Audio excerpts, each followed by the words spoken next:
वनपर्व खंड तिसरा, तीर्थयात्रा पर्वाचा खंड पहिला, तीर्थयात्रा पुढे चालू. जनमेजय म्हणतो, अहो पुण्यवंत, कम्यक वनातून माझा पणजोबा पार्थ, जो त्याच्या दोनही हाताने तिरंदाजी लीलया करीत असे आणि ज्याने कधी युद्धात माघार देखील स्वीकारली नाही, तो गेल्यानंतर दुसरे पांडव तिथे काय करत होते? मला असं वाटतंय की तो माझा पणजोबा हाच त्यांचा एकमेव आधार होता. जसे विष्णुदेवांचा संरक्षण करता असतो, ते माझे इतर सामर्थ्यवान पणजोबा त्यांचे दिवस त्या वनास कसे घालवत होते? जनमेजयाच्या अशा प्रश्नांना वैशंपायन उत्तर देण्यासाठी त्याला सांगतात, इतर सगळे पांडव कष्टी झाले. त्यांची अवस्था अशी झाली जशी दागिन्यातून रत्न काढल्यानंतर तो दागिना कसा निस्तेज होतो, अगदी तशीच. किंवा बघ, पंख तुटलेला पक्षी किंवा घोडे नसलेले रथ, अशी अवस्था त्यांची झाली होती. अशा परिस्थितीत ते शूरवीर पांडव सुखहीन झालेले राहत होते. पांडव त्यांच्याकडे राहणाऱ्या ब्राह्मणांसाठी यज्ञात अर्पण करण्याचे प्राणी शिकार करून मारत होते. ते मारलेले वनपशू मारल्यानंतर त्यांचं रीतसरपणे शुद्धीकरण करून मग ते त्या ब्राह्मणांना दान करत होते. ते केल्यामुळे त्यांना ब्राह्मण आशीर्वाद द्यायचे आणि त्यातच समाधान मानून ते तुझे पणजोबा राहत होते. एके दिवशी पांचाल कन्या तिच्या तिसऱ्या नवऱ्याच्या आठवणींनी त्रस्त झालेली तिच्या दुसऱ्या नवऱ्याला म्हणते, अर्जुनाच्या गैरहजेरीमुळे माझं मन विचलित झालं आहे. ते गेल्यापासून मला हे वन अगदी निर्जीव झाल्यासारखं वाटतंय. अर्जुनाच्या जाण्यामुळे हे फुला फळांनी डवरलेले वृक्ष, वेली मला अगदी भकास असल्यासारख्या वाटत आहेत. अर्जुनाच्या हिंमतीची, धाडसाची मला सदैव आठवण येत आहे. ते जेव्हा तिरंदाजीचा सराव करत ना, तेव्हा त्यांच्या गांडीवातून येणारा टणात्काराचा आवाज माझ्या कानात गुंजत आहे. मी त्यांच्या विना कधी सुखी होऊ शकेन असं वाटतच नाही आहे. तिचं असं दुःखोद्गार ऐकल्यानंतर भीम तिला म्हणतो, अहो सुंदरी, तुझ्या मताशी मी पूर्णतः सहमत आहे. ज्याचं शरीर प्रमाणबद्ध आहे, ज्याच्या पंजावर आणि मनगटावर धनुष्याच्या दोराचे वळ उठलेले आहेत आणि ज्याच्या गळात पंचमुखी 2 नागांचं चिन्ह असलेलं कडं आहे, असा माझा भाऊ नसेल तर सूर्याशिवायचे नभ आहे असं वाटतं.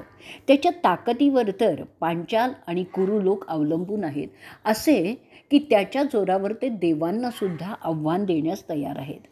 अशा माझ्या भावाशिवाय म्हणजेच फाल्गुनाशिवाय मलासुद्धा इथे करमतच नाही आहे. माझे डोळे बघ, ते निस्तेज झालेले आहेत त्याच्याशिवाय. त्याचा अशा रीतीने शोक व्यक्त करणं होतं न होतो तेवढ्यातच नकुल म्हणतो.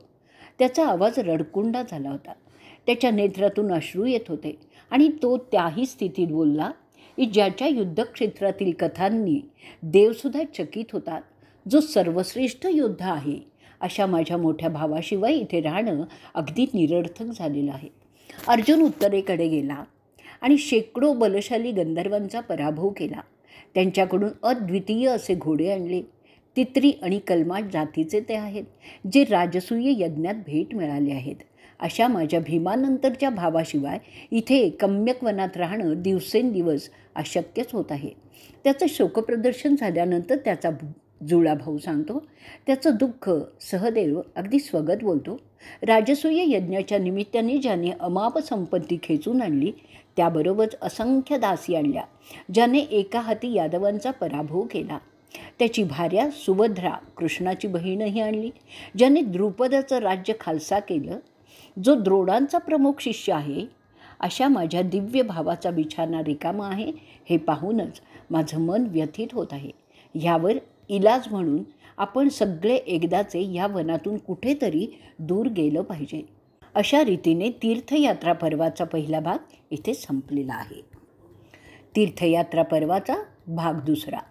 वैशंपायन सांगतात की आपल्या भावांचे आणि भार्याचे ते शोक करणं ऐकल्यानंतर ज्यात सतत धनंजयाचा उल्लेख होता, राजा युधिष्ठिर जो सुद्धा त्याच कारणाने बेचैन झाला होता. अशा प्रसंगी त्याला ऋषी नारद त्याच्या पुढे उभे असलेले दिसतात. त्यांच्या ब्रह्मतेजाने सभोवार उजळून निघालेलं होतं. जणू काही यज्ञात समिधा टाकल्यामुळे तो अग्नी उफाळून उभा झालेला होता. त्याचं दर्शन होताच ते सगळे पांडव उठून त्यांच्याकडे गेले. त्यांना अभिवादन करून त्यांची पूजा केली. ते असं दृश्य होतं जणू काही इंद्राभोवती देव जमा झालेलेच आहेत. त्याचवेळी यज्ञसेनी शिष्टाचाराच्या रिवाजाप्रमाणे त्या तिच्या 4 नवऱ्यांबरोबर उभी होती. जशी वेदात सावित्रू अथवा मेरू मागून येणारे किरण उभे असतात, तेजस्वी नारद मुनी त्यांनी केलेली पूजा प्रेमपूर्वक स्वीकारतात आणि त्यानंतर त्यांची विचारपूस करतात. त्यानंतर प्रसंगानुरूप नारद सांगतात, मला सांगा, तुम्हाला काय त्रास होत आहे आणि मी तुमच्यासाठी काय करावं असं तुम्हाला वाटतं. ते ऐकल्यावर धर्माचा मुलगा युधिष्ठिर लवून आणि हात जोडून नमस्कार करत म्हणाला, अहो नारद मुनी, आपण सगळ्यांचे तर पूज्यच आहात. आपण आमच्याकडे आलात ह्यातच आमचं भलं झालं असंच मी समजतो. तरीसुद्धा आपण पुण्यवंत आहात, महान मुनी आहात, म्हणून मी तुम्हाला काही माझ्या शंका विचारू शकलो तर ते बरं होईल. मला सांगा, जगभर आपण पवित्र जागी जाणं, नद्या स्नान करणं, विविध पवित्र स्थळं पाहणं, अशा गोष्टी म्हणजे तीर्थयात्रा करणं, ह्याला काय महत्त्व आहे. ते ऐकल्यावर नारद मुनी त्याला सांगतात, अरे पांडवा, नीट लक्ष देऊन ऐक. जे ज्ञान बुद्धिमान भीष्माने पुलस्त्य ऋषींकडून मिळवलं. जेव्हा ते पितृव्रतात होते त्यावेळी तो भीष्म मुनींच्या सहवासात एका प्रसन्न आणि पवित्र क्षेत्री राहत होता, जेथे बहुधा गंधर्व, ऋषी आणि दैविक शक्तीच वास करतात. तिथे राहत असताना एकदा तो पितरांना अर्घ्य दिल्यानंतर शांतपणे ध्यान करत असताना त्याला अनेक तेजस्वी ऋषी विलक्षण स्वरूपात दिसू लागले. त्यांच्या पवित्र दर्शनाने त्याला अवर्णनीय असा संतोष झाला. त्यांचं दर्शन झाल्यानंतर तो तुमचा आजोबा त्या ऋषींची आराधना करू लागला. त्या ऋषींचा कृपा प्रसाद प्राप्त झालेला तो त्यानंतर पूर्ण ध्यानाने त्यांना विचारतो की मी भीष्म आपला दास, आपल्या दर्शनाने मी माझ्या पापापासून मुक्त झालेलो आहे असं मला वाटतंय. असं बोलल्यानंतर तो पवित्र पुण्यप्रतापी भीष्म मौन साधून एकचित्ताने त्यांच्यावर ध्यान करू लागला. ते पाहून ते मुनी अत्यंत आनंदित झाले. इथेच तीर्थयात्रा पर्व भाग 2 संपलेला आहे. तीर्थयात्रा पर्वाचा भाग 3. भीष्माला ऋषी पुलस्त्य सांगतात, मी तुझ्या तपश्चर्येमुळे संतुष्ट झालेलो आहे. तुझा संयम, तुझा नम्रभाव, तुझी सात्विकता, तुझी नैतिकता, तुझं सत्यवचनी व्रत अशामुळेच मी तुझ्यावर प्रसन्न झालेलो आहे. तुझ्या पुण्यप्रतापी पूर्वजांच्या कृपेमुळे मला तू अशा रूपात पाहू शकत आहेस. आम्ही आमच्या दिव्य दृष्टीने काहीही पाहू शकतो. आता मला सांग, मी तुझ्यासाठी काय करावं? तुला जे पाहिजे ते मी देईन. ते ऐकून भीष्म त्या मुनीश्वराला सांगतो, तिन्ही जगाला पूज्य असलेल्या आपल्यासारख्या दैविक ऋषींचं मला दर्शन झालं, यापेक्षा आणखीन काय जास्त मी मागावं. परंतु जर तुमची इच्छा असेल आणि काही देण्याचा निर्धार असेल तर मी माझ्या शंका विचारू शकतो का? त्याचं समाधान आपण मला करावं. मला तीर्थक्षेत्रांबद्दल काही गंभीर प्रश्न आहेत, ते मी तुम्हाला विचारतो. त्याबद्दल तपशीलवार माहिती आपण मला सांगावी. मी ते सगळं तुमच्याकडूनच ऐकू इच्छितो. पहिला माझा प्रश्न असा आहे की आपल्यासारख्या साक्षात देव अशा ऋषींना तीर्थयात्रा का कराव्या लागतात? तुम्ही तर जगातील सगळी तीर्थक्षेत्र पाहण्याचं कारणच काय आहे? त्यावर पुलस्त त्याला सांगतात, मी तीर्थयात्रांचं महत्त्व काय ते नीटपणे समजावून सांगणार आहे. त्याशिवाय ऋषी मुनी तीर्थक्षेत्री का राहतात ते सुद्धा सांगतो. प्रथम ऐक. कोणाला तीर्थयात्रा केल्याने लाभ होतो? ज्यांची इंद्रिय त्यांच्या नियंत्रणात आहेत, ज्यांचं मन स्थिर आहे, ज्यांचं ज्ञान योग्य आहे, ज्यांचं वैराग्य आणि कर्म त्याच्या संयमाने मर्यादित आहे, असेच लोक तीर्थयात्रापासून लाभ घेऊ शकतात. जो समाधानी आहे, जो भेटवस्तू स्वीकारत नाही, ज्याला दुराभिमान नाही, जो पाप करत नाही, ज्याचा स्वार्थ संयमित आहे, जो पोटापुरतंच खातो, ज्याची भोग इंद्रिय मर्यादित आहेत, असा इसम तीर्थक्षेत्री गेला तर त्याला लाभ होऊ शकतो. जो शब्दांचा खरा आहे, ज्याचा क्रोध हितदर्शी आहे, जो सत्याचा समर्थक आहे, जो सगळ्या जीवांबद्दल सहिष्णुता बाळगतो, त्यालाच तीर्थयात्रा उपयोगी ठरतात असं वेदातही सांगितलेलं आहे. ते नित्य आहे. परंतु अरे शंतनूच्या मुला, जे या गुणांनी सिद्ध होत नाहीत ते जेव्हा तीर्थयात्रा करतात तेव्हा ती फक्त भटकंती असते. त्याचा त्याला आध्यात्मिकदृष्ट्या काहीही उपयोग होत नाही. यावरूनच तीर्थयात्रेला जाण्याआधी त्यांनी त्याची कोणत्या प्रकारची तयारी केली पाहिजे हे तुझ्या लक्षात आलं असेल. यज्ञाचे लाभ कोणाला मिळतात ते आता सांगतो. जो यज्ञ करण्यास लायक नाही अशाने यज्ञ करून त्याला त्याचा उपयोग होत नाही. म्हणजेच यज्ञ करणारा यजमान आणि ब्राह्मण म्हणजे याज्ञिक, दोघंही तो यज्ञ करण्यासाठी लायकच असले पाहिजेत. एरवी तसले यज्ञ आणि त्यावर झालेला खर्च व्यर्थच जातो. ज्याची ऐपत आहे अशा राजांनी किंवा श्रीमंत माणसाने यज्ञ करावेत. म्हणून अरे युधिष्ठिरा, सामान्यपणे यज्ञ करण्यापेक्षा तीर्थयात्रा करणं जास्त श्रेयस्कर असतं. कारण फार खर्च करून यज्ञ संपन्न झाला तरी जर त्यात एक तरी खोट असेल तर तो यज्ञ आणि त्यावर झालेला सगळा खर्च सगळंच वाया जातं. तसं तीर्थयात्रेचं होत नाही. अगदी निर्धन माणूससुद्धा केवळ गुणी असेल तर मनोभावे तीर्थयात्रा करण्यामुळे मोठ्या खर्चिक यज्ञाचे लाभ प्राप्त करून घेऊ शकतो. ते तीर्थयात्रांचं विशेष आहे आणि म्हणूनच सामान्य माणसांना वेद यज्ञ करण्याची शिफारसच करत नाहीत. त्यासाठी तीर्थयात्रा करण्याचं सांगितलेलं आहे. ज्याच्याकडे धन नाही, जो एकटा आहे, ज्याला कोणी मित्र स्नेही सहकारीही नाहीत, परंतु त्याची इंद्रिय त्याच्या नियंत्रणात आहे, ज्याचं मन स्थिर आहे, ज्याचं ज्ञान योग्य आहे, ज्याचं वैराग्य आणि कर्म त्याच्या संयमाने मर्यादित आहे, ज्याला दुराभिमान नाही, जो पाप करत नाही, ज्याचा स्वार्थ संयमित आहे, जो पोटापुरतंच खातो, ज्याची भोग इंद्रिय मर्यादित आहेत, शब्दाचा खरा आहे, ज्याचा क्रोध हितदर्शी आहे, जो सत्याचा समर्थक आहे, जो सगळ्या जीवांबद्दल सहिष्णुता बाळगतो, असा माणूस यज्ञातून मिळणारे लाभ केवळ योग्य प्रकारे तीर्थयात्रा करून मिळवू शकतो.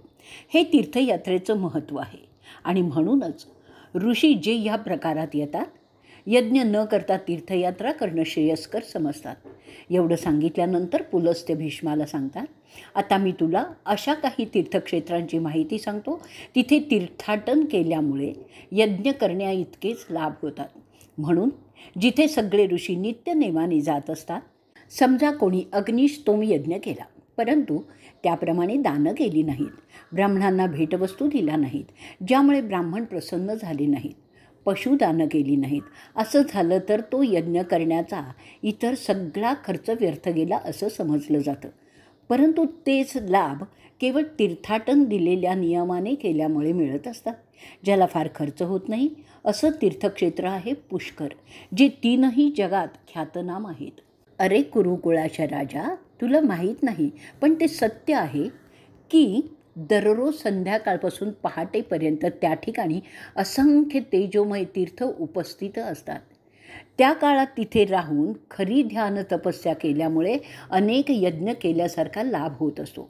तिथे आदित्य, वसु, रुद्र, साध्य, मरुत, गंधर्व आणि अप्सरा हे सगळे देवतांचे प्रकार आहेत. ते येत असतात. तिथे त्यांच्या सान्निध्यात जर तू ध्यान साधना केलीस तर तुला त्या दिव्य शक्तींचा लाभ होतो. आध्यात्मिक ऊर्जा वृद्धिंगत होते आणि म्हणूनच ऋषी अशा ठिकाणी यात्रा करत असतात. मनुष्य देहात शरीराच्या योगक्षेमाच्या कामामुळे कळत नकळत पाप हे होतच असतं. मग तो सिद्ध असेल किंवा ऋषी असेल किंवा मुनी असेल किंवा गुह्यक असेल, जोवर देहधारी आहे त्याला ते अपरिहार्यच आहे. आणि म्हणूनच तीर्थक्षेत्री जाऊन त्या दैवी शक्तींच्या सान्निध्यात ध्यान केल्यामुळे त्या सूक्ष्म पापकर्मांचं निराकरण होत असतं. अशा प्रकारे नित्यनेमाने तीर्थयात्रा केल्यामुळे तुझा आत्मा शुद्ध होत राहतो आणि शेवटी जेव्हा तुझं ह्या जगातून जाणं होतं तू थेट स्वर्गाला जातोस. पुष्कर हे तीर्थक्षेत्र इतकं प्रभावी आहे की खऱ्या साधकाने जरी त्याची आठवण करून आहे त्या जागी सूर्यास्तानंतर ध्यान म्हणजे आराध्य दैवतावर चित्ताने मन केंद्रित करणं, त्राटक साधना अशासाठी फार उपयुक्त आहे आणि त्याला ध्यान करणं असं समजलं जातं. असो, तर नंतर ध्यान करण्यास सुरुवात केली तर शरीराने तो कुठेही असला तरी मनाने पुष्करमध्ये असल्यासारखे फायदे त्याला होऊ शकतात. नारद युधिष्ठिराला पुढे सांगतात, तुझे पणजोबा कमळात बसून अनेक वेळा पुष्करचा अनुभव नित्य घेत असतात. बऱ्याच ऋषींनी ह्या पुष्करातच त्यांचं अंतिम ज्ञान प्राप्त केलेलं आहे. तो खरं तर मोक्षाचा दरवाजाच आहे. तिथे तुम्ही मनाने जाणं आवश्यक असतं. केवळ शरीराने जाऊन उपयोगाचं नाही आहे. कारण त्या पुण्यप्रभावी देवता ज्याच्याकडून काही मिळवायचं असतं त्याचा संबंध फक्त आपल्या मनाशी असतो, ना की शरीराशी असतो. देव पितर ह्यांचा सन्मान करणारा पुष्करात स्नान करतो तर त्याचे फायदे 10 अश्वयज्ञ करण्याइतकेच असतात. त्यासाठी फक्त एका ब्राह्मणाला भोजन दिलं तरीही पुरेसं असतं. कारण त्यामुळे त्याचं ह्या आणि नंतरच्या जन्मांचं नित्य भलंच होत असतं. तुझे पणजोबा केवळ तिथे फळभाज्या, कंदमुळं आणि फळं खाऊन तपस्या करीत असत. वेदात सांगितल्याप्रमाणे सूर्यास्तापासून पहाटे सूर्य उगवेपर्यंत ध्यान साधना जमेल तशी सुयोग्य करायची असते आणि दिवसा आराम करायचा असतो. अशा तीर्थक्षेत्री अन्नदान, वस्त्रदान करण्याने फार लाभ होतो. ते काम दिवसा करायचं असतं. त्याकरता क्षत्रिय, वैश्य आणि शूद्र अशा वर्णाचे लोक तशी दानं करून पुण्य मिळवत असतात. काही त्यासाठी अन्नछत्र चालवतात, काही कपडे वाटतात. अशा प्रकारे कमी पैशात केवळ तीर्थक्षेत्री तसा उपक्रम चालवला म्हणून कित्येक पुण्यवंत झालेले आहेत. अशी दानं ब्रह्माच्या नावाने जसं ब्रह्मदेव ती करत आहे अशा अभिनिवेशाने ब्रह्माचे सेवक म्हणून ते करायचं असतं. त्यामुळे दुराभिमान संपुष्टात येतो. दान करताना दान घेणाऱ्याबद्दल तुच्छतेची वागणूक जाणता अथवा अजाणता असेल तर ते दान व्यर्थच जातं. दान घेणारासुद्धा ब्रह्माचंच रूप आहे अशा विनम्र भावाने दान करणाऱ्याच्या आणि त्याच्या सेवकांच्या मनात असणं जरुरीचं असतं. अशा दानाने त्याला अश्वयज्ञ केल्याचे फायदे होत असतात. त्यामुळे तसं यज्ञ न करता देखील केवळ तीर्थक्षेत्री दान करणं हेच पुष्कळ वेळा हितकारक समजलं जातं. विशेष म्हणजे ते कोणीही करू शकतो. त्यासाठी फक्त तो करणारा सत्वशील म्हणजे तपस्या करणं, खरं बोलणं, हित करणं, क्षमा करणं, वासनांना आवर घालणं आणि वेदांचा अभ्यास म्हणजे ज्ञानसाधना करणं ही सत्वशीलतेची लक्षणं आहेत. सात्विक, इंद्रिय संयमी असा व्रतस्थ म्हणजे ब्रह्मचर्य, मनोनिग्रह. मनोनिग्रहात काय येतं? क्रोध, लोभ आणि मोह यांचं नियंत्रण, शांतवृत्ती, मर्यादा ही साधारण व्रतस्थतेची लक्षणं आहेत. म्हणजेच वेदांचा अभ्यास करणारा इंद्रिय संयमी असा व्रतस्थच असला पाहिजे. मग तो कोणी क्षत्रिय असू देत, वैश्य किंवा शूद्र असला तरी चालेल. ते ह्या तीर्थाटनाचं विशेष महत्त्व आहे. यज्ञासाठी यजमान विशेष अधिकारी असावा लागतो. तसं बंधन तीर्थाटनात नसतं. पूर्ण पश्चात्ताप केलेला कोणीही स्त्री, पुरुष किंवा इतर कोणीही अशा रीतीने तीर्थाटन करतो. तो ब्रह्माच्या कृपेतच जातो आणि त्याचं नित्य भलंच होतं. इतकं पुष्कराचं महत्त्व सगळ्या तीर्थक्षेत्रात आहे. जो 12 वर्ष पुष्करमध्ये तपश्चर्या म्हणजे विपाशना साधना करणं किंवा विचारशून्य अवस्थेत चित्त राखणं, त्यासाठी श्वासोच्छ्वासांवर चित्त केंद्रित करायचं असतं, त्याला ध्यान साधना असं म्हणतात. ती न थांबता सातत्याने केल्यास तीच तपश्चर्या ठरते. तर जो 12 वर्ष पुष्करमध्ये तपश्चर्या करतो, आधी दिल्याप्रमाणे तो मोक्ष प्राप्त करतो. त्याला पुन्हा जन्मजन्मांतरीच्या फेऱ्यात अडकावंच लागत नाही. त्याला सगळ्या यज्ञांचे लाभ होतच असतात. आता सांगतो, यज्ञापेक्षा तीर्थयात्रा जास्त सोयीस्कर असते. त्याची काही उदाहरणं दाखवतो. 100 वर्ष अग्निहोत्र सांभाळणाऱ्याला जो पुण्यप्रभाव प्राप्त होतो तेवढाच पुण्यप्रभाव प्राप्त होण्यासाठी केवळ 1 महिना, तोही कार्तिक महिना, पुष्करमध्ये ध्यानसाधना केल्यामुळे होतो. तिथे 3 शुभ्र टेकड्या आणि 3 झरे प्राचीन काळापासूनच आहेत. त्यांना पुष्कर का म्हणतात ते कोणालाच माहिती नाही आहे. त्या पवित्र स्थळी जाणं, तिथे ध्यानसाधना करणं, तिथे राहणं हे सगळं फार अवघड असतं. तिथे साधना करणं म्हणजे मिताहार करणं म्हणजेच आवश्यक तेवढंच खाणं, विचारशून्य अवस्थेत ध्यान करणं म्हणजेच इतर वासनांचा नाश करणं आणि दररोज त्या परिसराला एक प्रदक्षिणा करणं असं 12 रात्री करायचं असतं. त्याशिवाय जर जंबूमार्गाने गेलं तर ते जास्त श्रेयस्कर ठरतं. जंबूमार्ग इथे देवतांची वस्ती असते, जे कोणत्याही मर्त्य माणसाला दिसत नाही. ऋषी आणि पितर तिथे जाऊन ध्यान करतात, त्यामुळे त्यांना अश्वयज्ञ केल्याचं पुण्य प्राप्त होतं. जंबूमार्गी जो 5 दिवस राहतो त्याचं सगळं पाप धुतलं जातं. अशी व्यक्ती कधीही नरकात जात नाही. तिथून तुंडलिकाश्रमी जायचं असतं. तिथे राहून जे विचारशून्य अवस्थेत ध्यान साधना करतात आणि ब्रह्मचर्य पालन करतात ते ब्रह्मालाच जाऊन मिळतात. नंतर जे अगस्त्य तलावाकडे जातात आणि दैवतांची आणि पितरांची तिथे पूजा करतात, निर्जळी 3 दिवस उपवास करतात, त्याला अग्निस्तोम यज्ञ केल्याचं पुण्य मिळतं. त्या जागेवरून पुढे जाणारा जो फक्त फळं खाऊन राहतो तो कौमर अवस्थेत जातो. तिथून कण्व मुनींच्या आश्रमाकडे जायचं असतं. त्याची पूजा सगळे ज्ञानी जग करतं. तिथे एक पवित्र वनश्री आहे. अरे भीष्मा, असे सांगतात की फार प्राचीन काळांपासून असा समज आहे की त्या वनात प्रवेश करणाऱ्यांची सगळी पापच धुतली जातात. तिथे राहून मितहार करून जे पितरांचं पूजन आणि ध्यान करतात ते त्यांच्या सगळ्या इच्छापूर्तींचं फळ मिळवतात.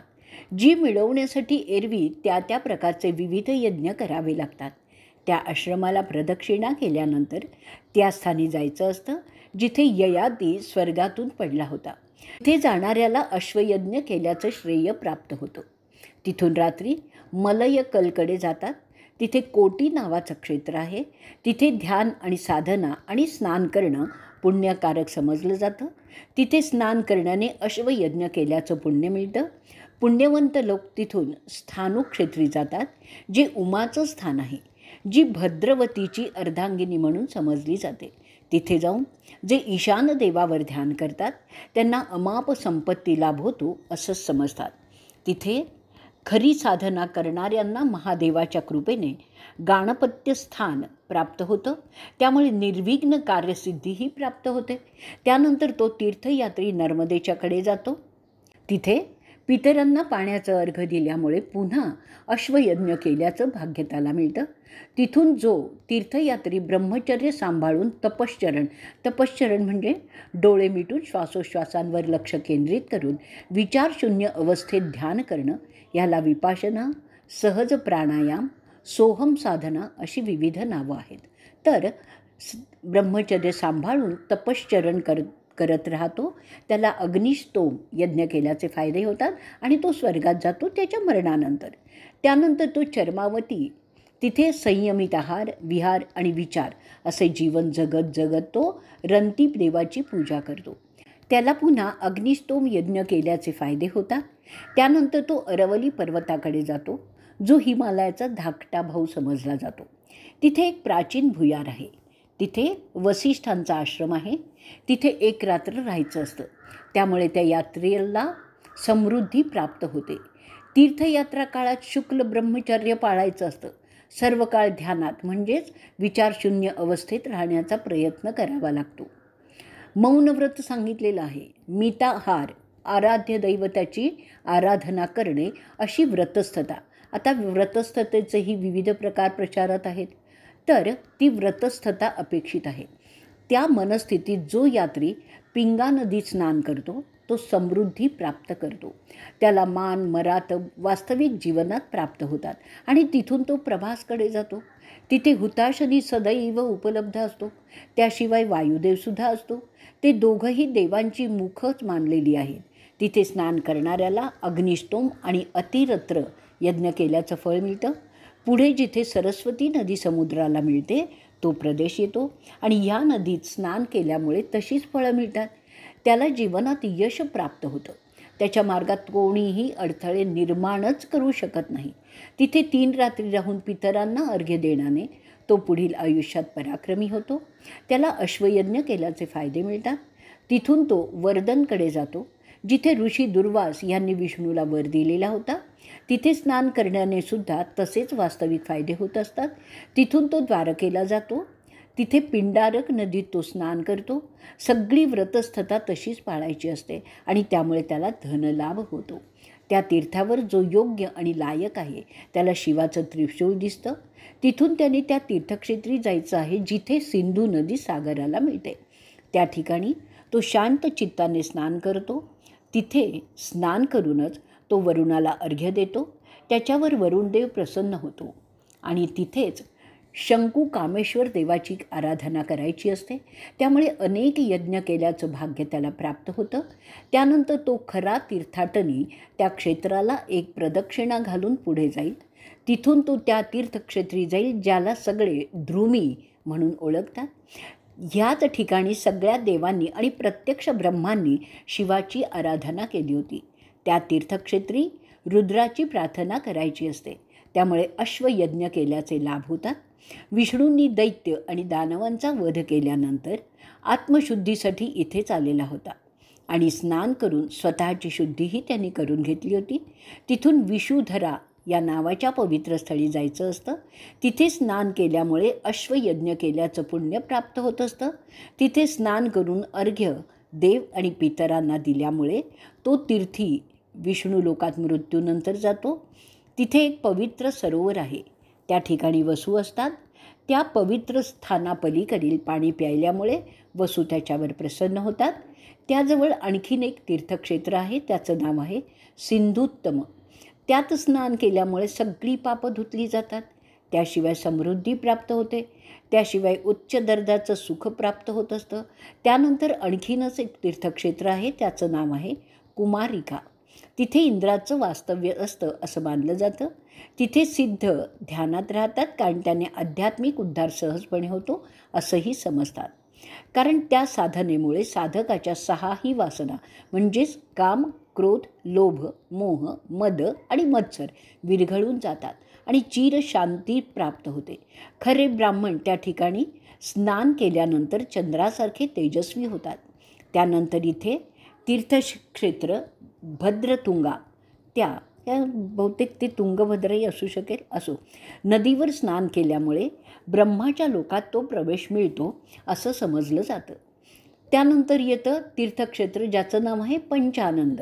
इथे केवळ फलाहार म्हणजे बिया काढलेल्या निव्वळ फळांच्या आहाराला शुद्ध अहिंसक शाकाहार मानलं जातं. बाकीच्या शाकाहारात हिंसा होत असते म्हणून ते शुद्ध अहिंसक शाकाहारात समजलं जात नाही. असो तर तिथे फलाहार करायचा असतो. चित्त शुद्ध ठेवून ध्यान साधना केल्यामुळे 5 यज्ञ केल्याचे लाभ तिथे होतात असं मानलं जातं. अशा प्रकारे वेदात सगळ्या पवित्र तीर्थक्षेत्रांचा उल्लेख आहे. त्याशिवाय आणखीन तीर्थक्षेत्र आहेत. त्याचीही माहिती मी तुला सांगतो. असा तीर्थयात्रा करून माणूस ब्रह्माच्या जवळ जातो.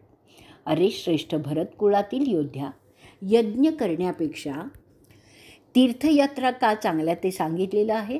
यज्ञ करताना मुहूर्त साधावा लागतो. त्याशिवाय इतर व्यवस्था तंतोतंत असावी लागते, जे नेहमी जमेलच असंही नाही. बऱ्याच इतर माणसांच्या मदतीशिवाय कोणताही यज्ञ करता येत नाही. तसं तीर्थयात्रेचं नसतं. एकटा देखील ती करू शकतो. त्यामुळे असे चुकीचे केलेले यज्ञ व्यर्थच जातात. ते तीर्थयात्रात होत नाही. तीर्थयात्रेला मुहूर्त लागत नाही आणि इतर लोकांच्या योग्यतेची सुद्धा आवश्यकता नसते. योनी तीर्थात स्नान केल्यामुळे माणसाचा पुनर्जन्म देवतेच्या कुशीत होतो असं सांगतात. त्याच्या अंगावर जन्मतः रत्नजडी दागिने असतात. त्यानंतर आहे श्रीकुंड. तिथे स्नान केल्याने पुण्यप्रभाव वाढतो आणि समृद्धी प्राप्त होते. नंतर येतं विमल क्षेत्र. त्यात सोनेरी रंगाच्या मासोळ्या वावरत असतात.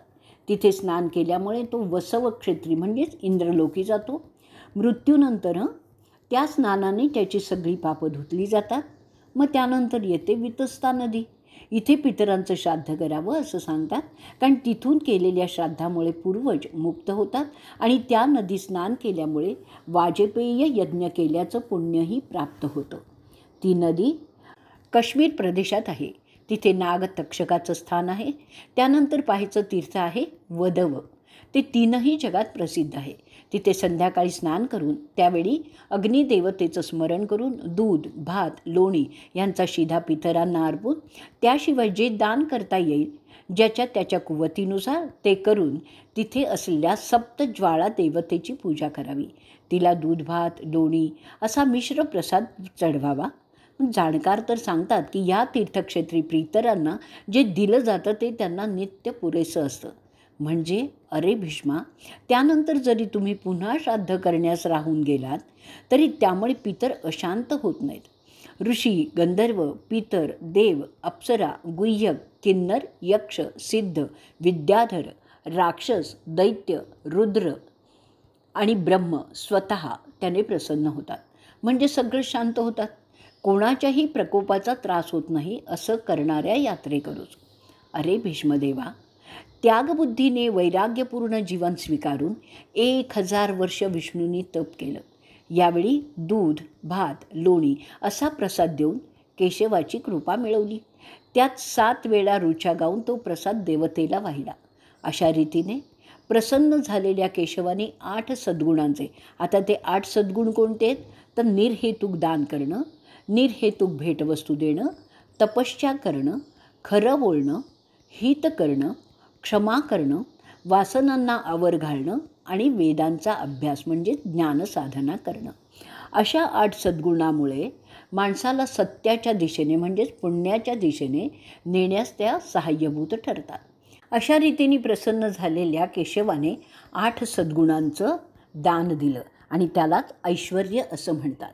त्याशिवाय आणखीन खूप काही दिलेलं आहे. ते करून तो देव अदृश्य झाला.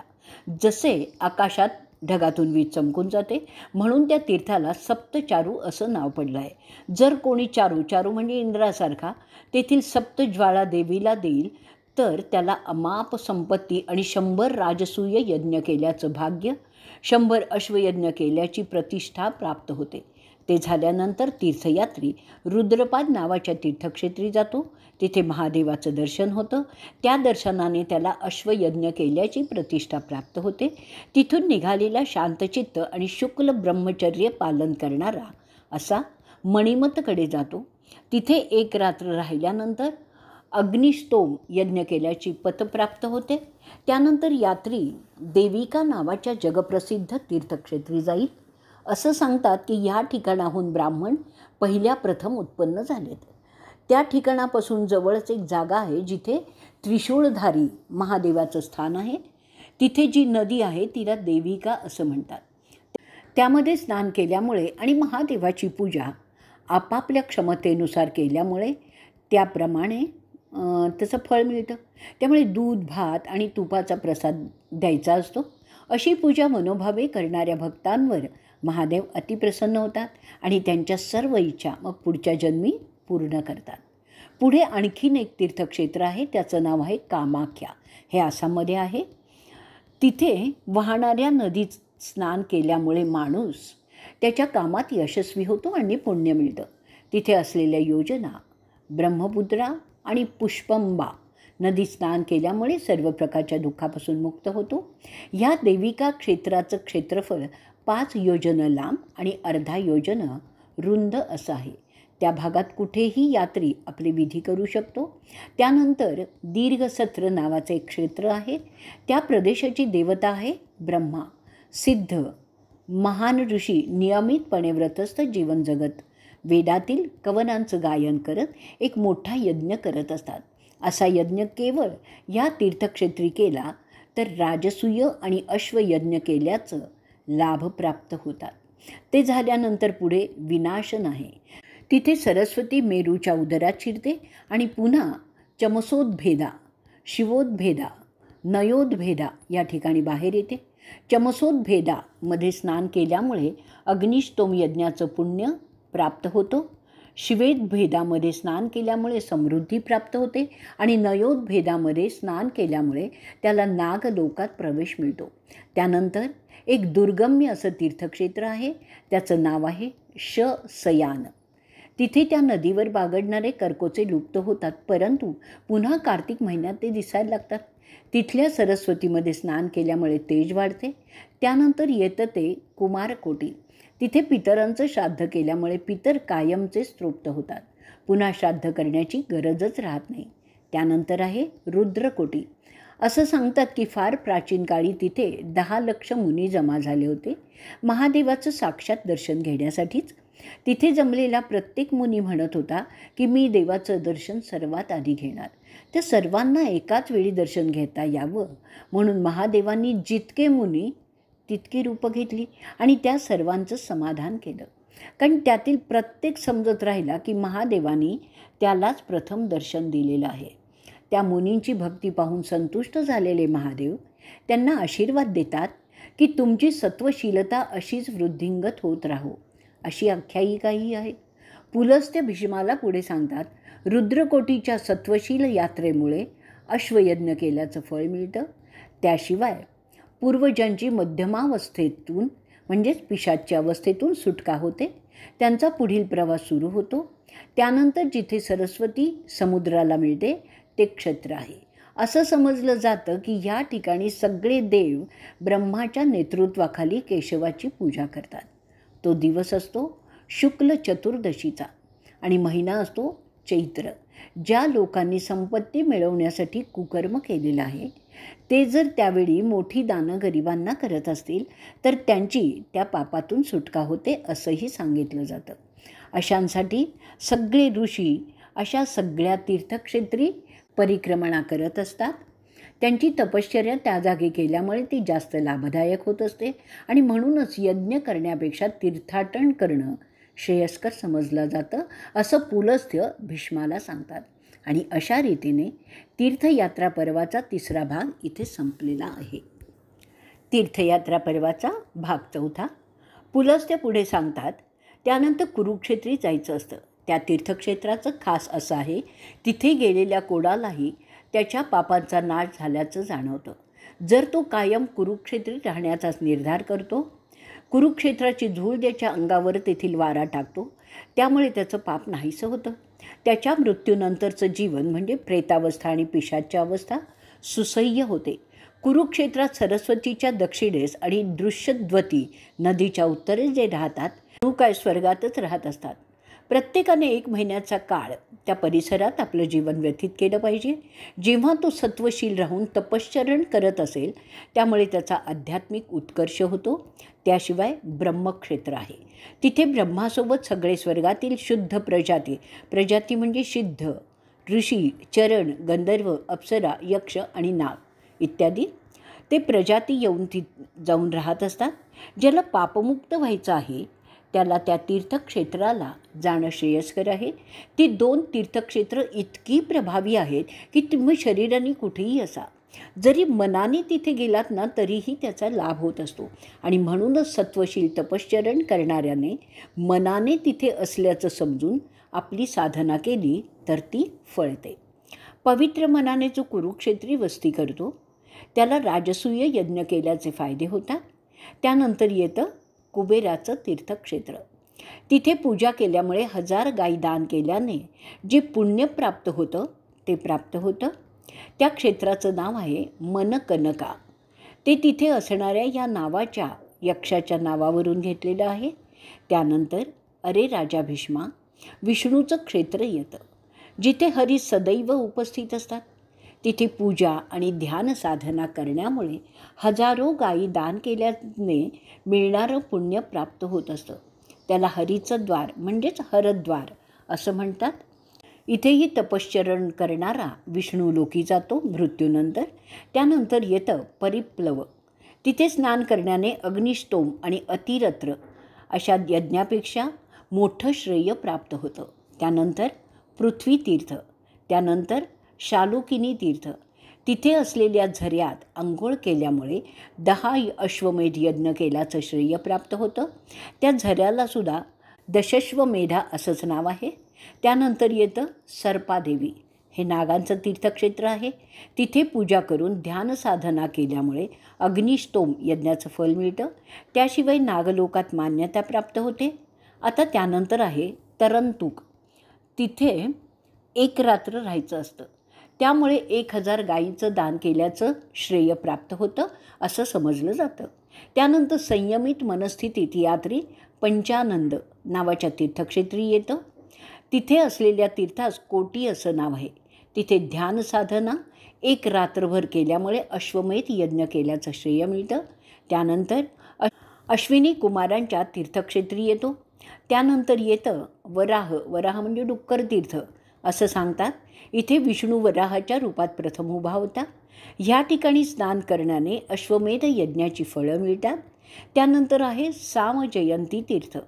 तिथे स्नान केल्यामुळे स्नान म्हणजे त्याच्यात ध्यान साधना तपश्चरण असे सगळे विधी अभिप्रेत असतात. राजसूय यज्ञाचं फळ मिळतं. त्याजवळ आणखीन एक तीर्थक्षेत्र आहे एकहंस नावाचं. तिथे स्नान करण्याने 1000 गायींचं दान केल्यासारखं पुण्य मिळतं. त्यानंतर येतं कृतशौच. तिथे तपश्चरण केल्यामुळे विष्णू लोकाचे दरवाजे उघडतात. मृत्यूनंतरच. त्यानंतर येतं मुंजावत. हे तीर्थक्षेत्र स्थानूला फारच प्रिय होतं.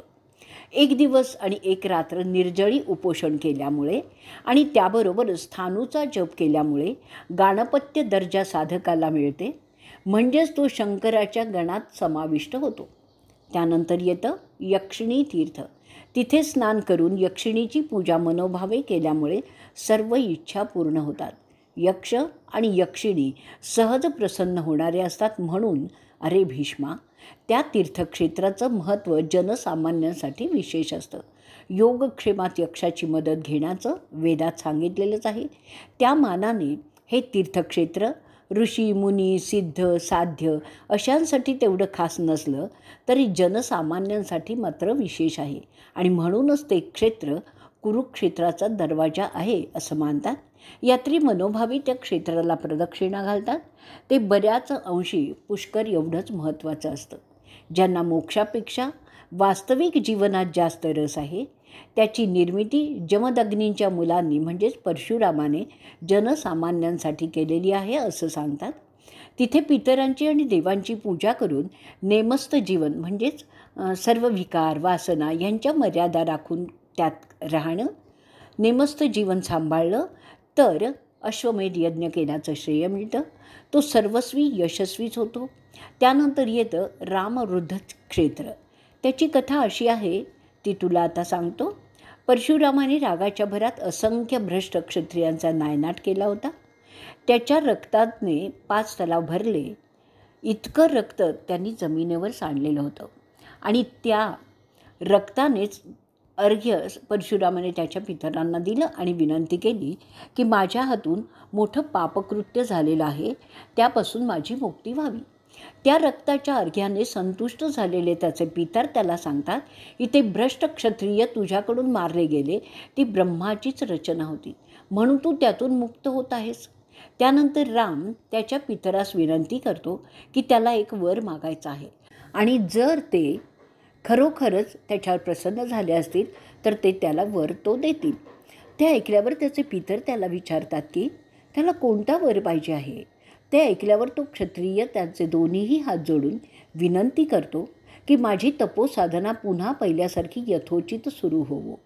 त्याला ते अनुमती देतात. त्यानंतर परशुराम आणखीन बोलतो की त्याची इच्छा आहे की हे जे 5 तलाव आहेत आज जे रक्ताने भरलेले आहेत ते पुढील पिढ्यांसाठी तीर्थक्षेत्र व्हावं.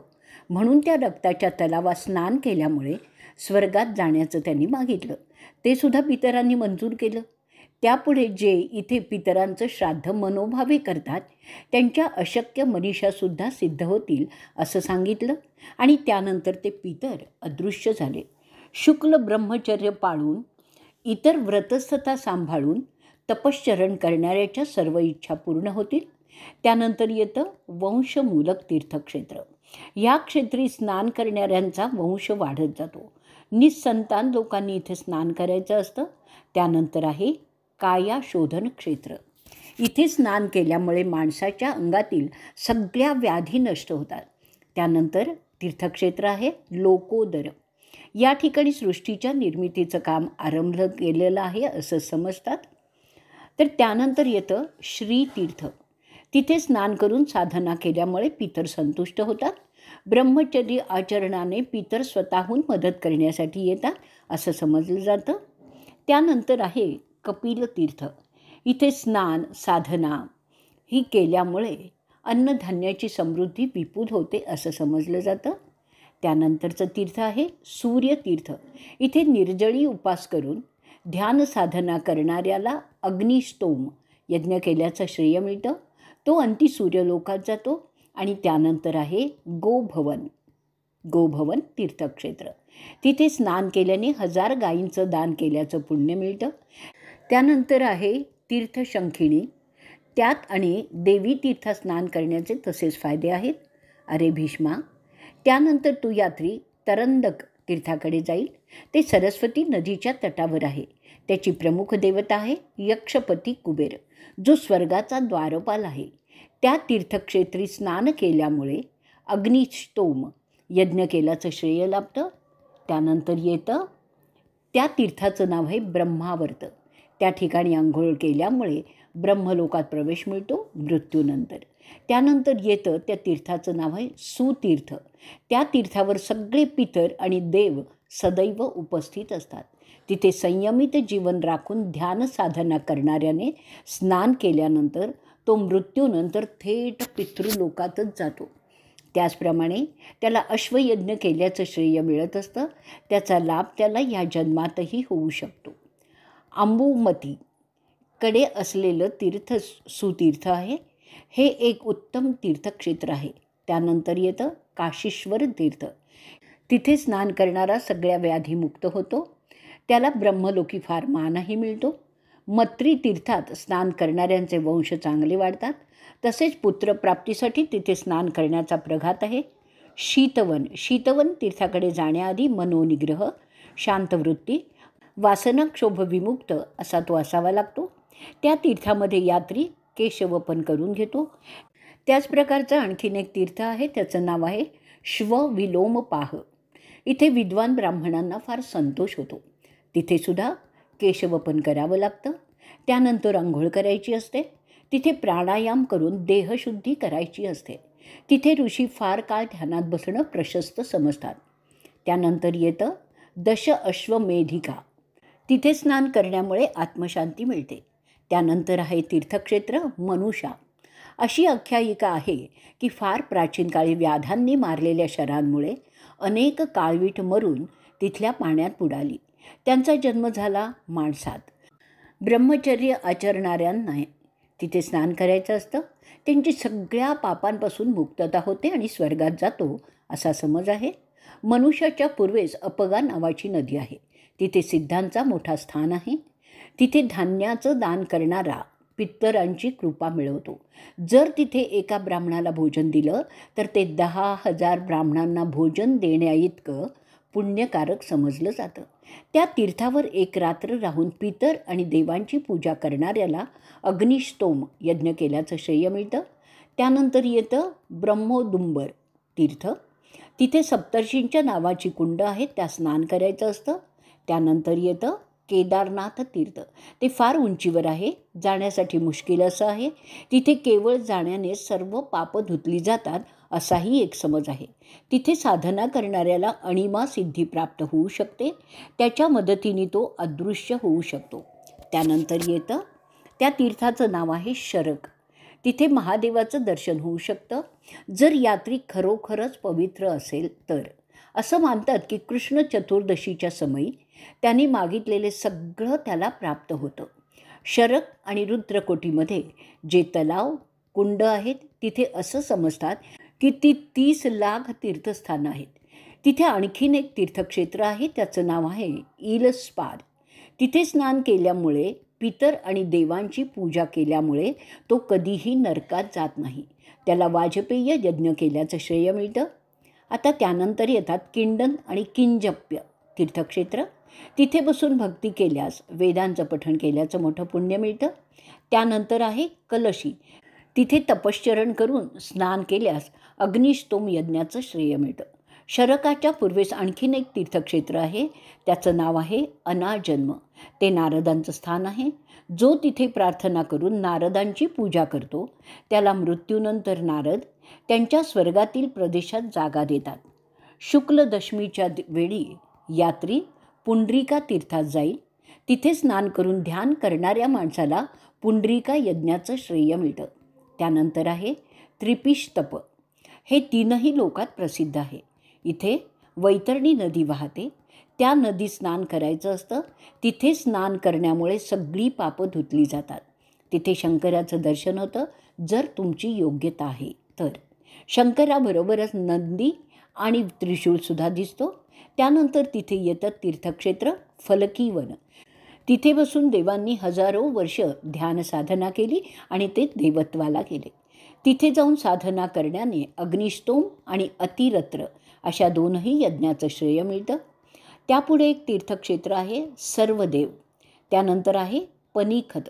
तिथे स्नान करण्याने आणि साधना करण्याने राजसूय, अग्निस्तोम आणि अतिरत्र यज्ञांपेक्षाही मोठं श्रेय मिळतं. त्यापुढे ऋषींचा प्रदेश सुरू होतो. तिथे तीर्थक्षेत्र मिश्रक आहे. अशी आख्यायिका आहे की व्यासांनी सगळ्या ऋषींच्या सोयीसाठी सगळ्या तीर्थक्षेत्रांच्या मिलाफातून एक तीर्थक्षेत्र तयार केलेलं आहे. तेच हे आहे. म्हणून इथे स्नान करण्याने सगळ्या तीर्थात स्नान केल्याचं श्रेय मिळतं. आता त्यानंतर येतं व्यासवन, त्यानंतर येतं मनोजय. तिथे स्नान करण्याने 1000 गाई दान केल्याचं पुण्य मिळतं. त्यानंतर आहे देवी तीर्थ, ते मधुवटीत आहे. तिथे स्नान करण्याने आणि ध्यान साधना करण्याने देवांची कृपा होते. त्यानंतर आहे कौसुकी आणि दृश्यद्वती नद्या, त्यांच्या तटावर सगळी तीर्थच तीर्थ आहेत. त्यानंतर व्यासस्थली येते. तिथे व्यास त्यांच्या पुत्रशोकाने व्याकुळ झालेले आत्महत्या करण्याचा प्रयत्न करतात, परंतु देव त्यांना मरून देत नाहीत. हे व्यास अतिप्राचीन आहेत. महाभारतकार कृष्णद्वैपायन नावेत. तिथे ध्यानसाधना केल्यामुळे 1000 गायी दिल्यासारखं पुण्य मिळतं. त्यानंतर येतं किंदत्त. असं सांगतात की जो त्या कुंडात तिळाचे दाणे टाकील त्या प्रमाणात त्याचं यश त्याला मिळेल. त्यानंतर आहे तीर्थक्षेत्र वेदी. तशीच आहेत तीर्थक्षेत्र अहास आणि सुदीन, त्यांचंसुद्धा तसेच गुण आहेत. त्यानंतर मृगधूम नावाचं क्षेत्र आहे. तिथे स्नान करण्याचे तसेच फायदे आहेत. त्यानंतर येते गंगा नदी. ती सगळीच तीर्थक्षेत्रमयच आहे. सात्विक प्रवृत्तीच्या माणसाने महादेवाची भक्ती करत करत तिच्या स्नान केल्यामुळे अश्वयज्ञ केल्याचं श्रेय मिळतं. त्यानंतर आहे वमनक तीर्थ. तिथे विष्णुपादमध्ये स्नान केल्याने आणि वामनावताराचं स्मरण केल्याने पापनाश होतो, तो विष्णुलोकी जातो. आता त्यानंतर आहे कुलमपून. तिथे गेल्यामुळे त्यांच्या वंशाचा उद्धार होतो. तिथूनच तुम्ही पवनहृदकडे जाता. ते क्षेत्र मरुतांचं आहे. तिथे कृपा होते वायुदेवांची. अमररुधमध्ये स्नान करण्यामुळे आणि इंद्राची पूजा केल्यामुळे तो इंद्रलोकी जातो. तिथे तो बरीच वर्ष स्वर्गात राहतो. त्यानंतर सली सूर्य तीर्थक्षेत्री असलेल्या सलिहोत्र ठिकाणी स्नान केल्यामुळे तो अश्वविद्या संपन्न करण्यात यशस्वी होतो. सरस्वती नदीच्या किनाऱ्यावर एक तीर्थक्षेत्र आहे. त्याचं नाव आहे श्रीकुंज. तिथे सुद्धा तसेच फायदे होतात. त्यानंतर येतं नैमिषकुंज. ऋषींनी त्यांच्यासाठी आराम करता यावा म्हणून हे क्षेत्र तयार झालेलं आहे. तिथे स्नान करण्याने अग्निष्टोम यज्ञाचे फायदे होतात. त्यानंतर येतं तीर्थक्षेत्र कन्या.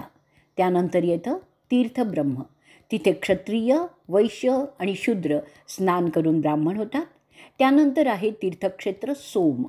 तिथे स्नान केल्यामुळे तो मृत्यूनंतर सोमलोकी जातो. त्यानंतर आहे सप्त सारस्वत. तिथे श्रेष्ठ ज्ञानी ऋषी मनकानक यांना पूर्ण ज्ञान प्राप्त झालं. त्या तीर्थक्षेत्राची आख्यायिका अशी आहे की फार प्राचीन काळी एक ऋषी मनकानक नावाचा स्वतःच्या मनगटाला कुसाच्या धारधार पात्याने जखमा करतो. तेव्हा त्यातून लाल रक्त येण्याच्या ऐवजी हिरवा पाल्याचा रस व्हायला लागतो. तो पाहिल्यानंतर तो ऋषी आनंदाने नाचायला लागतो. त्याच्या जटा मोकळ्या करतो आणि ते लांबच लांब केस उडवत तो बेभान होऊन नाचत राहतो. जणू काही महादेवाचं तांडवच असं ते नाचणं होतं. ते पाहून त्या भागातील सगळे चर अचरसुद्धा नाचायला लागतात. प्राण्यांबरोबर झाडंसुद्धा डोलायला लागतात. त्यामुळे सृष्टीचे नियम मोडल्यासारखं होत होतं. ते पाहून ब्रह्म आणि इतर देव मनकानकाच्या कृतीमुळे व्यस्त होतात. ते महादेवाला भेटतात. मनकानकाची गोष्ट सांगतात. ते महादेवाला सांगतात की मनकानन सृष्टीचे नियम मोडत आहे. असं काहीतरी करा की ह्याचा नाच बंद होईल. ते ऐकून महादेवांना आनंद झाला. ते मनकानकाला भेटले आणि म्हणाले, अहो श्रेष्ठ ऋषीवर, आपण असे का नाचत आहात? आपल्या अशा नाचण्यामागील कारण काय आहे? तेव्हा तो महान ऋषी म्हणतो, अहो पुण्यवान, मी एक बैरागी आहे. मी सत्याच्याच मार्गाने जाणार आहे. तुम्हाला दिसत नाही आहे का, माझ्या नसातून पाल्याचा हिरवा रस वाहत आहे. ते पाहून मला अत्यंत आनंद झाला आहे आणि म्हणून मी नाचतोय. ते ऐकून महादेव हसत त्याला सांगतात, त्यात काय नवल आहे? पहा. असं बोलून महादेवाने त्याच्या बोटाला त्यांच्याच नखाने एक जखम केली. त्या जखमेतून पांढरी शुभ्र राख यायला लागली. ते पाहून तो महान ऋषी शर्मिंदा झाला आणि महादेवांच्या पाया पडला. त्याला समजतं की रुद्रापेक्षा श्रेष्ठ कोणीही नाही आणि नंतर तो ऋषी महादेवाची स्तुती करू लागला. अहो त्रिशूळधारी, तू तर सगळ्या ऋषींचा त्राताच आहेस. तू देव आणि असुरांचा आधार आहेस. तू ही सगळी सृष्टी चराचर उत्पन्न केलेली आहेस. तूच ती सगळी पुन्हा गिळून टाकणार आहेस युगांती. तू कोणालाही पूर्णपणे समजला जाणारा नाही आहेस. मग मी तुला कसं समजणार? ब्रह्मा आणि इतर देव तुझ्यातूनच उत्पन्न झालेले आहेत. तू तर सर्वस्वच आहेस. निर्माता आणि विनाशकर्ता देखील तूच आहेस. तुझ्याच कृपेमुळे ते देव मजेत त्यांची कामं करत आहेत. अशी स्तुती केल्यानंतर तो ऋषी पुन्हा सांगतो, अहो देवाधिदेवा, माझ्यावर कृपा करा, म्हणजे माझी तपस्या सदैव वृद्धिंगत होत राहो. ते ऐकल्यानंतर तो कृपानिधी आनंदात त्या ऋषीला सांगतो, अहो मनकानका, तू कळत नकळत सृष्टीचे नियम मोडत आहेस. खरे ज्ञानी असे करत नाहीस. म्हणून तू निसर्ग नियमांचं उल्लंघन करणार नाहीस. अशा प्रकारे तुझी सिद्धी वापरून ब्रह्माला त्याच्या कामात मदत केलीच पाहिजे. तू जे हे करत आहेस त्यामुळे सृष्टीची शिस्त आणि मर्यादा बिघडत आहे. ते तू करू नकोस. खऱ्या ज्ञानीप्रमाणे तू ह्यापुढे ब्रह्माने घालून दिलेले सृष्टीचे नियम मोडणार नाही आहेस. सृष्टीचे नियम मोडणारे चमत्कार करण्याचा मोह दैत्य आणि दानव यांना होतो. तू तर ऋषी आहेस. देव आणि ऋषी ब्रह्माने दिलेल्या सृष्टीच्या नियमात राहून त्यांचीच कामं करत असतात. ते चमत्कार करत नाहीत. आणि पुढे महादेव त्याला आश्वासन देतात की अहो ब्राह्मण, तुझी तपस्या अशीच माझ्या कृपेने वृद्धिंगतच होत राहील. आणि ह्यापुढे मी स्वतः तुझ्याबरोबर राहणार आहे, तुझ्याच आश्रमात. इथे मी सप्त सारस्वतात स्नान करेन. जे इथे येतील त्यांच्या सगळ्या कामना पूर्ण होतील आणि ते त्या मार्गाने सारस्वत प्रदेशात जातील. असं बोलून महादेव अंतर्धान पावले. अशी ती आख्यायिका आहे. अरे भीष्मा, या तीर्थक्षेत्राची सारस्वत झाल्यानंतर तो यात्री औशनास नावाच्या जगप्रसिद्ध तीर्थक्षेत्री जाईल. भार्गवाची सेवा करण्यासाठी सगळे देव, ब्रह्मदेव स्वतः आणि ख्यातनाम कार्तिकेय त्या स्थानी दुपारी आणि संध्याकाळी हजर असतात. त्यानंतर आहे तीर्थक्षेत्र कमलमोच, जिथे स्नान केल्यामुळे सगळी पापं धुतली जातात. तिथे अंघोळ करण्याने सगळी पापं धुतली जातात. त्यानंतर तो यात्री अग्नितीर्थाकडे जाईल. तिथे ध्यान साधना करून अंघोळ करण्याने तो अग्निलोकात प्रवेश मिळवतो.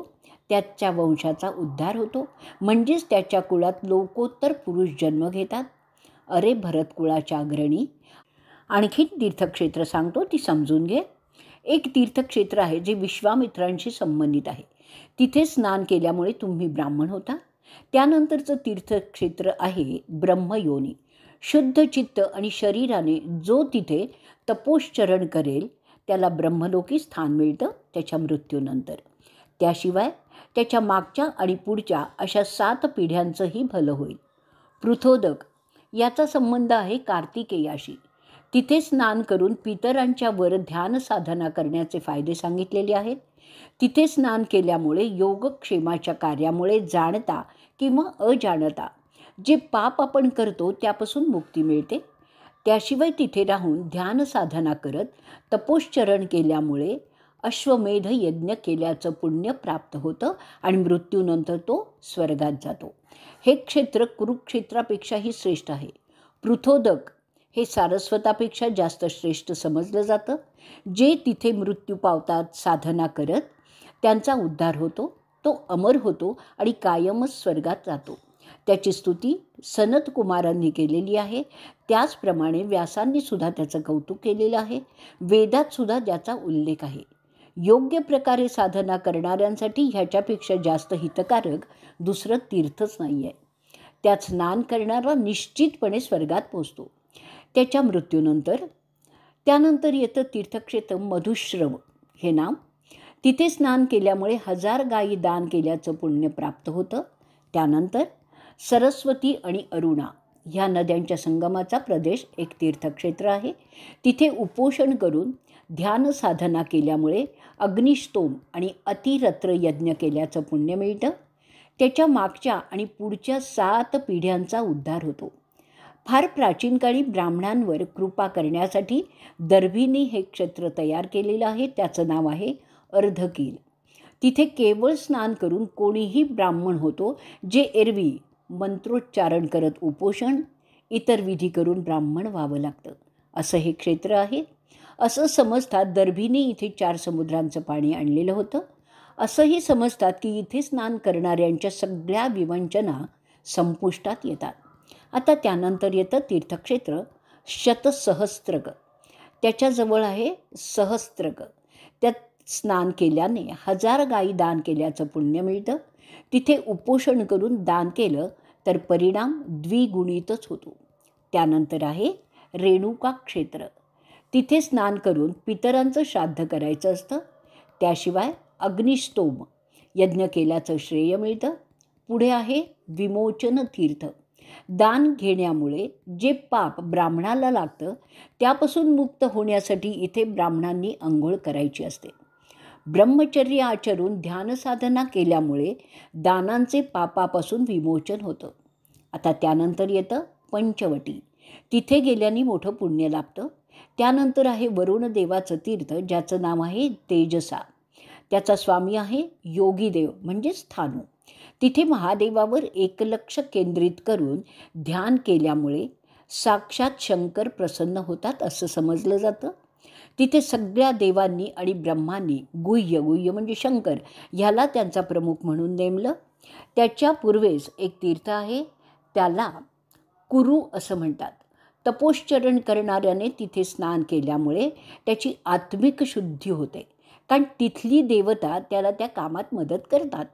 त्यानंतर आहे तीर्थक्षेत्र स्वर्गद्वार. तिथे हवन पूजन करून स्नान केल्यामुळे अग्निष्टोम यज्ञाचे फायदे होतात आणि तो ब्रह्मलोकी जातो. त्यानंतर आहे अनारक. या क्षेत्री स्नान करणाऱ्यांवर कोणत्याही प्रकारची आपत्ती येत नाही असा समज आहे.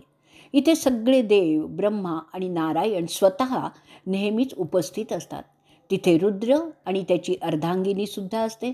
तिथे ध्यान साधना करणाऱ्याला दुःख कधी भोगावंच लागत नाही असं सांगतात.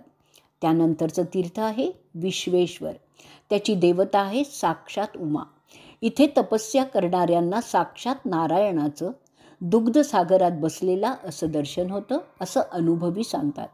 तिथे तपस्या करणारा थेट विष्णुलोकी जातो. तिथे स्नान करण्याने शाश्वत सुखाचा अनुभव मिळतो. त्यानंतर येतं स्वस्तिपूर. तिथे प्रदक्षिणा कराव्या लागतात, त्यामुळे 1000 गायी दिल्याचं पुण्य मिळतं. त्यानंतर आहे पवनतीर्थ. तिथे सुद्धा इतर तीर्थक्षेत्रांप्रमाणेच स्नान करणं आणि इतर उपचार करणं आवश्यक असतं. त्याने तसेच लाभ होतात. सर्वच तीर्थक्षेत्री पितरांची पूजा हे समान आहे. त्याशिवाय देव आणि जिथे त्या क्षेत्राची देवता सांगितलेली आहे तिथे त्या देवतेची पूजा करायची असते. त्यानंतरचं आहे गंगारुदक क्षेत्र. त्याजवळ आहे कृपक्षेत्र. तिथे एकंदर मिळून 300 लक्ष तीर्थक्षेत्र आहेत आणि त्यांची देवता आहे महेश्वर. तिथे साधना केल्यामुळे गाणपत्य स्थान मिळतं. त्यांच्या घराण्याचं कल्याणच होतं. त्यानंतर येतं स्थानुवत क्षेत्र. तिथे स्नान करण्याने स्वर्ग मिळतो मृत्यूनंतर. त्यानंतर आहे वदरी पचन. तो त्या ऋषींचा आश्रम आहे. तिथे वसिष्ठ येऊन राहतात असं समजलं जातं. तिथे फक्त लहान आकाराच्या करवंदांचं सेवन करायचं असतं, जी तिथे वनात मिळतात. असे 12 वर्ष राहावं लागतं. त्याशिवाय उपोषणही करायचं असतं, त्यामुळे तो चिरंजीव होतो. त्यानंतर येतं इंद्रमार्ग. तिथे 1 रात्र उपवास केल्याने आणि इतर नेहमीच्या गोष्टी सांभाळल्याने तो इंद्रलोकी जातो. त्यानंतर येतं तीर्थक्षेत्र 1 रात्र. तिथे व्रतस्थ राहून भोगेंद्रियांचं संयमन करून जो राहतो तो ब्रह्माकडे जातो. त्यानंतर येतं आदित्यचा आश्रम. तिथे साधनायुक्त स्नान केल्याने तो यात्री आदित्याच्या लोकी जातो. त्याच्या वंशाचा उद्धार होतो. त्यानंतर येतं सोमतीर्थ. त्यानंतर येतं ज्याच्या फासळ्यांपासून इंद्राचं अस्त्र वज्र तयार झालं त्या दधीचीचं तीर्थक्षेत्र. दधीची ऋषींचा आश्रम. ते फार मोठं क्षेत्र आहे. इथे सारस्वत कुळांचा महातपस्वी असा ऋषी अंगिरस जन्मला. तिथे स्नान आणि पूजा केल्याने अश्वयज्ञ केल्याचं श्रेय मिळतं. त्यानंतर येतो कन्याश्रम तीर्थक्षेत्र. तिथे 3 दिवस राहून मिताहार करतो त्याला उत्तम स्त्रीसुख मिळतं. त्याशिवाय सर्व भोग संपल्यानंतर तो थेट ब्रह्माकडे जातो. त्यानंतर येतं तीर्थक्षेत्र सन्निहती.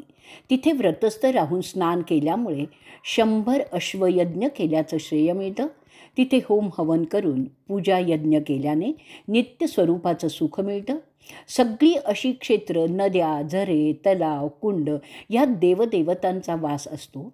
म्हणून जिथे शुद्ध पाण्याचं स्थान आहे तिथे तसेच उंच पहाडावर देवदेवतांची स्थानं असतात.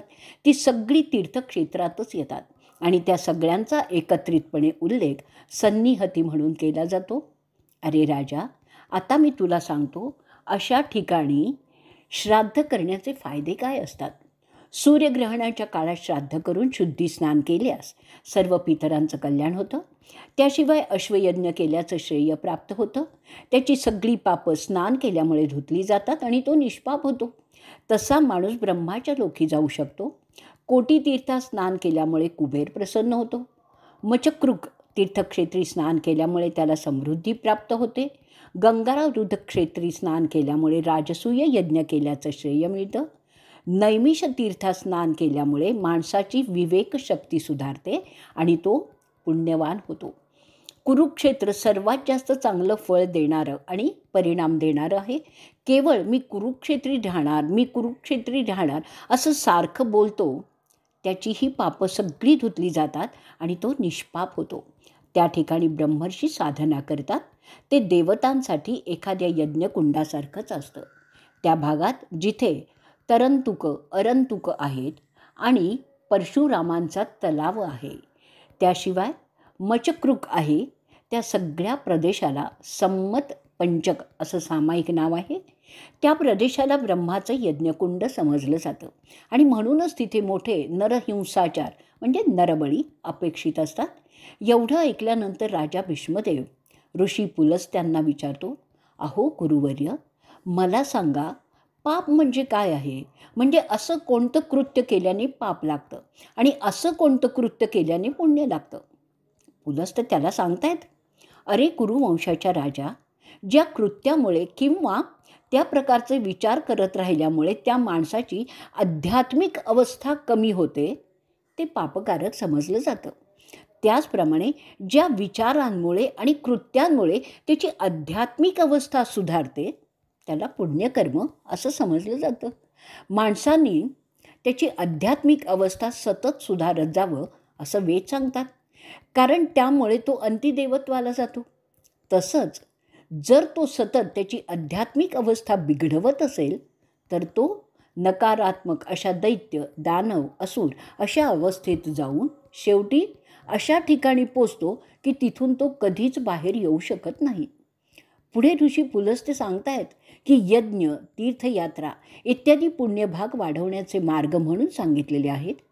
तिथे गेल्यामुळे आणि जरुरी साधन केल्यामुळे म्हणजे तपोश्चरण पुण्यभाग निश्चितपणे वृद्धिंगत होत जातो. आणि म्हणूनच भीष्मा, सगळे ऋषी तीर्थयात्रा करीत असतात. अशा रीतीने तीर्थयात्रा पर्वाचा 4था भाग इथे संपलेला आहे.